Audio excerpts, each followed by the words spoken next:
अल्हम्दुलिल्लाह 17वां काफ़िला यहाँ से रवाना हुआ है। 7,000 से ज़ायद आज़मीन मक्के शरीफ पहुँच चुके हैं और अल्हम्दुलिल्लाह अब तक वहाँ उनकी रिहाइश भी बेहतर मिली है। वहाँ से भी किसी किस्म की कोई शिकायत नहीं है। इत्तलात के मुताबिक सेंट्रल हज कमेटी भी इंतज़ाम अच्छे की है और सऊदी गवर्नमेंट ने बहुत अच्छे इंतज़ाम किए हैं।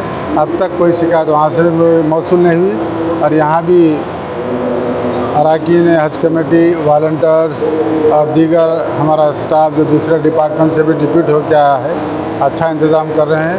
उम्मीद है कि और 5-6 फ्लाइट्स रह गए हैं, बेहतर से बेहतर हम इंतज़ाम करेंगे।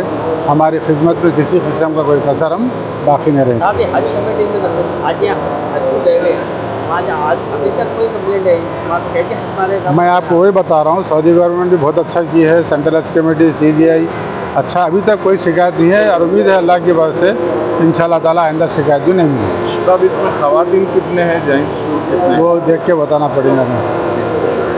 హజ్ యాత్రకు వెళ్తున్నటువంటి సోదరి సోదరిమణులందరికీ కూడా శుభాకాంక్షలు తెలియపరుస్తూ మరి చాలా చక్కగా ఇంత పెద్ద ఎత్తున ఏర్పాటు చేసినటువంటి చైర్మన్ గారు కుసూర్ పాషా గారు మరియు ముఖ్యమంత్రి గారు దీని సెంట్రల్ గవర్నమెంట్ అత్యవసరంగా 10,000 పెంచినా దానిని రాష్ట్ర ప్రభుత్వం భరించే విధంగా ఏర్పాటు చేయటం మన ముఖ్యమంత్రి గారు ఇక్కడ సకల సౌకర్యాలు ఏర్పాటు చేసి, ఎందుకంటే పవిత్రమైనటువంటి దీక్ష, ఈ దీక్ష తీసుకొని జీవితంలో హజ్జు పోయి రావాలి అనే ఒక కోరికని దాన్ని ఫుల్ఫిల్ చేసుకొని రావటం, ఆ పుణ్యకాలంలో ఆ సమయంలో కనీసం దోమ కాదు కదా ఈగను కూడా ముట్టుకోకుండా ఉండేటువంటి నిష్టగా చేస్తున్నటువంటి హజ్ యాత్రకు మరోసారి శుభాకాంక్షలు తెలియపరుస్తున్నా।